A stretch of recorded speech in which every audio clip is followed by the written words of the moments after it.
प्यारे दोस्तों, आज हम आपको बताएंगे एक मुसलमान के साथ प्लेन में क्या हुआ और दुआ कबूल होने का वाकया हम आपको सुनाने वाले हैं। दोस्तों, आप सभी इस बात को जानते हैं कि दुआ जो होती है हर परेशानी और हर आफत को टाल देती है और यकीनन जब बंदा सच्चे दिल से सच्चे मन से अल्लाह की बारगाह में अपने हाथों को उठाकर दुआ मांगता है, जब बंदा अल्लाह की बारगाह में रोता है, गिड़गिड़ाता है और उसके आंखों से आंसू जारी होते हैं, तो अल्लाह यकीनन उस दुआ को कबूल कर लेता है और यकीनन अल्लाह अपने बंदों को कभी मायूस नहीं फरमाता। इन्नल्लाह माअस साबिरीन, बेशक अल्लाह सब्र करने वालों के साथ है। दोस्तों, आप सभी को बता दूं, ये जो वाकया है ये ज्यादा पुराना नहीं बल्कि अभी हाल ही दिनों का है। दोस्तों, एक बहुत अच्छे, बहुत बड़े, बहुत मशहूर डॉक्टर थे जिसका नाम जीशान था। डॉक्टर जीशान को एक प्रोग्राम में इनवाइट किया गया और डॉक्टर जीशान का उस प्रोग्राम में पहुंचना बेहद जरूरी था, क्योंकि वो प्रोग्राम डॉक्टर जीशान ही के लिए रखा गया था। लेकिन मैं आप सभी को बता दूं, उस प्रोग्राम के अंदर पहुंचने के लिए, उस फंक्शन के अंदर पहुंचने के लिए एरोप्लेन का सहारा लेना पड़ता। यानी उस प्रोग्राम में पहुंचने के लिए डॉक्टर जीशान को काफी लंबा सफर करना पड़ता। तो मैं आप सभी को बता दूं कि डॉक्टर जीशान जो थे एक एयरपोर्ट पहुंचे और एयरपोर्ट पहुंचने के बाद जिस तरीके से सभी की चेकिंग होती है उसी तरीके से उनके भी चेकिंग वगैरह हुई। उसके बाद डॉक्टर जीशान एरोप्लेन के अंदर जाकर बैठ गए। लेकिन मैं आपको बता दूं, अभी कुछ देर ही हुई थी कि तभी एरोप्लेन का जो पायलट था उसने मुसाफिरों से आकर ये बात कही कि एरोप्लेन के अंदर, जहाज के अंदर तकनीकी प्रॉब्लम आ चुकी है, जिसकी वजह से हमें इमरजेंसी लैंड करना पड़ेगा और पास ही के एयरपोर्ट में इसे लैंड करवाना पड़ेगा। तो हम सभी यात्रियों से क्षमा चाहते हैं। पायलट के ये बात बोलने के बाद कुछ ही देर के बाद इमरजेंसी लैंडिंग की जाती है। आप सभी को बता दूं, डॉक्टर जीशान जो थे वो इस बात को लेकर बहुत ही ज्यादा गुस्से में थे, बहुत ही ज्यादा परेशान होने लगे थे, क्योंकि जो प्रोग्राम रखा गया था खास तौर पर उनके लिए ही रखा गया था। अगर वो उस प्रोग्राम के अंदर नहीं जाते तो यकीनन उनकी बहुत ही ज्यादा बदनामी होती। लोग डॉक्टर जीशान के बारे में बुरा भला कहते। तो मेरे प्यारे दोस्तों, डॉक्टर जीशान बहुत ही ज्यादा गुस्सा हो गए और उन्होंने अपना गुस्सा जताने की कोशिश की। एयरपोर्ट के जो यात्री थे वो सभी इस चीज को महसूस कर रहे थे कि ये जो आदमी है ये बहुत ही ज्यादा परेशान लग रहा है, इसको बहुत ही ज्यादा इमरजेंसी थी।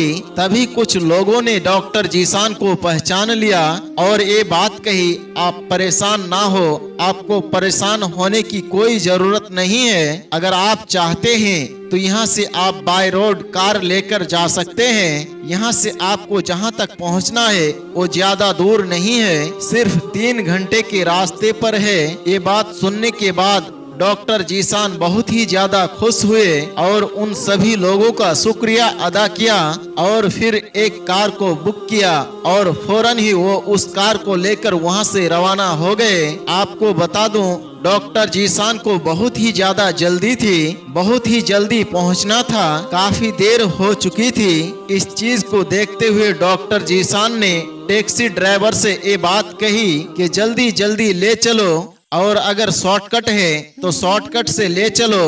तो ये बात सुनने के बाद टैक्सी ड्राइवर जो था उसने ये बात कही, अगर हम हाईवे से जाएंगे तो बहुत ही ज्यादा टाइम लग जाएगा, बहुत ही ज्यादा ट्रैफिक भी होगा, लेकिन अगर हम जंगल के रास्ते से जाएं तो शॉर्टकट पड़ सकता है, लेकिन रास्ता थोड़ा खराब है, लेकिन फिर भी हम जल्दी पहुंच जाएंगे। तो ये बात सुनने के बाद डॉक्टर जीशान ने ये बात कही कि मुझे जल्द पहुंचना था उस प्रोग्राम के अंदर, मैं काफी लेट हो चुका हूं, मुझे बहुत जल्दी पहुंचना है, जहां से तुम्हें ले जाना है वहां से ले चलो। आप सभी को बता दूं, वो टैक्सी ड्राइवर जो था वो जंगल से होते हुए अपनी कार को, अपने टैक्सी को ले जा रहा था। अभी थोड़ी ही देर हुई थी जंगल के अंदर सफर करते हुए, तभी आंधी और तूफान ने घेर लिया। यहाँ बहुत तेज हवाएं चलने लगी, बहुत ही ज्यादा मूसलाधार बारिश होने लगी, जिसकी वजह से हुआ ये जंगल का जो रास्ता था वो भटक गए। आपको बता दूं, उस टैक्सी ड्राइवर को भी ये बात समझ में नहीं आ रही थी कि किधर से किधर जाना है, क्योंकि वो जंगल में ऐसी जगह पहुंच गए थे जहां उन्हें रास्ता समझ में नहीं आ रहा था और रात का वक्त हो चुका था।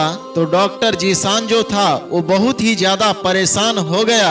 लेकिन डॉक्टर जीशान ने ये बात बोली, अब टैक्सी जो आगे जाएगी वो बारिश रुकने के बाद जाएगी, तूफान रुकने के बाद ही आगे बढ़ेगी, वरना कोई दुर्घटना हो सकती है। तो बेहतर ये है, आसपास में अगर कोई घर नजर आ रहा है इस जंगल के अंदर, तो हम वहां जाकर कुछ देर आराम कर लेते हैं। जैसे ही बारिश रुकेगी या तूफान थमेगा, फौरन ही हम उस रास्ते का पता करके आगे सफर करेंगे।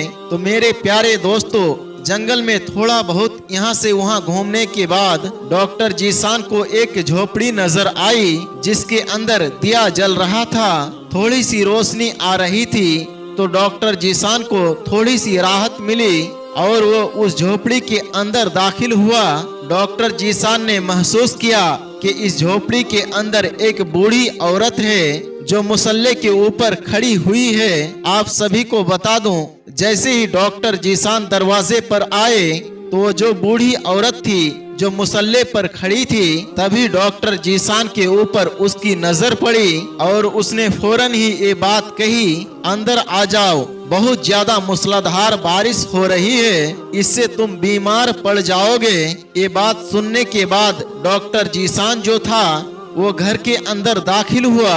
जैसे ही वो घर के अंदर दाखिल हुआ, उस बूढ़ी औरत ने ये बात कही कि पास में टेबल के ऊपर चाय रखी है, आप लोग भीग चुके हैं, बेहतर ये होगा आप चाय पी लो, जिससे आपके बदन के अंदर गर्मी आ जाएगी। उसके बाद डॉक्टर जीशान जो था उसने चाय पिया।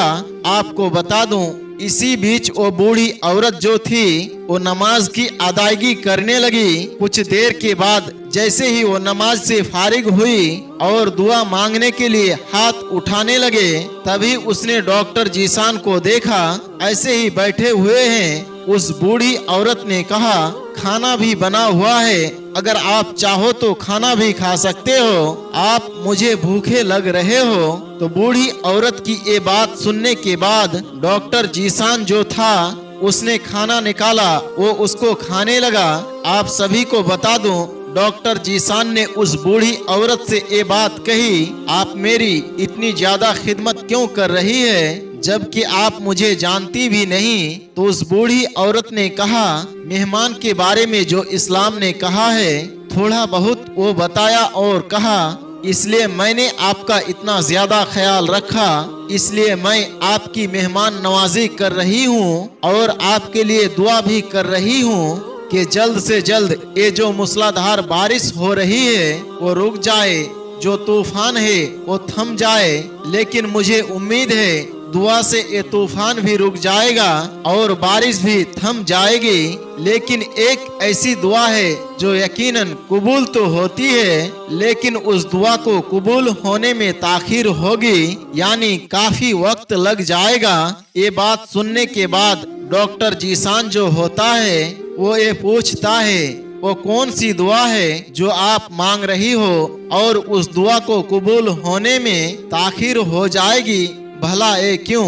तो मेरे प्यारे दोस्तों, वो जो बूढ़ी औरत थी वो रोते हुए अल्फाज में ये बात कहती है, मेरा एक बेटा है जो बहुत ही ज्यादा बीमार है, हर जगह मैंने इसका इलाज करवाया लेकिन कहीं भी इसका इलाज नहीं हो सका। लोग बताते हैं एक डॉक्टर है जिसका नाम डॉक्टर जीशान है, वही डॉक्टर इस बच्चे का इलाज कर सकता है, वही डॉक्टर मेरे बेटे का ऑपरेशन कर सकता है। लेकिन डॉक्टर जीशान तो बहुत बड़े डॉक्टर है, बहुत ही मशहूर डॉक्टर है, उनके पास मुझ गरीब के लिए भला वक्त कहाँ होगा और ना ही मेरे पास इतने ज्यादा पैसे हैं। जिससे मैं अपने बेटे को लेकर उनके पास जाऊं और वो डॉक्टर मेरे बेटे का ऑपरेशन कर दे, इलाज कर दे या मेरे बेटे को कोई दवाई दे दे। मेरे प्यारे मुसलमान भाइयों, जैसे ही डॉक्टर जीशान ने ये बात सुनी तो डॉक्टर जीशान के आंखों में आंसू आ गए और डॉक्टर जीशान ने ये बात कही, अम्मा आपकी दुआ कबूल हो चुकी है, आप घबराए नहीं। जो डॉक्टर जीशान की आप बात कर रहे हैं वो कोई और नहीं बल्कि मैं खुद हूँ। आपकी दुआओं के अंदर वो असर है कि एरोप्लेन के अंदर तकनीकी खराबी आ गई, जिसकी वजह से इमरजेंसी लैंड करना पड़ा और उसके बाद मुझे टैक्सी पकड़नी पड़ी। और कुदरत का करिश्मा ये हुआ, अचानक आंधी तूफान आ गया और जिसकी वजह से टैक्सी ड्राइवर जो था वो अपना रास्ता भूल गया। और फिर हुआ कुछ यूं, हमें रुकने के लिए कोई ठिकाना चाहिए था। जब तक तूफान और बारिश नहीं रुक जाती हमें कहीं न कहीं पर रुकना ही था। तभी हमारी नजर आपके घर पर पड़ गई। यानी ये सभी चीजें जितनी भी हुई है वो यकीनन आपकी दुआओं की वजह से हुई है। यानी अल्लाह ने आपकी दुआओं को कबूल कर लिया। मैं आपके बेटे का इलाज करूंगा और वो भी बिल्कुल मुफ्त में। तो मेरे प्यारे मुसलमान भाइयों, आपने देखा किस तरीके से दुआ कबूल होती है। यानी दुआ कबूल होने में यकीनन ताखीर हो सकती है, लेकिन अगर सच्चे दिल से दुआ मांगी जाए, रो रो कर गिड़गिड़ा कर दुआ मांगी जाए तो यकीनन वो दुआ कबूल होती है। तो मेरे प्यारे मुसलमान भाइयों, किस किस तरीके से दुआ कबूल हो जाती है, किस किस तरीके से अल्लाह लोगों तक मदद को पहुंचाता है, किस तरीके से जरिया बनाता है, आपको इस वीडियो के अंदर जरूर मालूम हुआ होगा। बहुत सारे लोगों ने इस वाक़े को अलग अलग अंदाज में पेश किया है, इसलिए हो सकता है इस वाक़े को बयान करने का हमारा तरीका औरों से अलग हो। दोस्तों, उम्मीद करते हैं आज की हमारी कहानी आपको जरूर पसंद आई होगी। आज की इस वीडियो के बारे में और इस दुआ की कबूलियत के बारे में आपकी क्या राय है, कमेंट बॉक्स में जाकर जरूर कमेंट करें। अगर आप हमारे चैनल पर नए आए हैं, आपने इसे सब्सक्राइब नहीं किया तो अभी सब्सक्राइब कर ले। आइंदा आने वाले तमाम नए वीडियोस की नोटिफिकेशन के लिए बेल आइकन को क्लिक करना ना भूले। आज की वीडियो में बस इतना ही। बहुत जल्द एक और नई कहानी के साथ आपके खिदमत में हाजिर होंगे। तब तक के लिए हमें इजाजत दे। अस्सलाम वालेकुम व रहमतुल्लाह।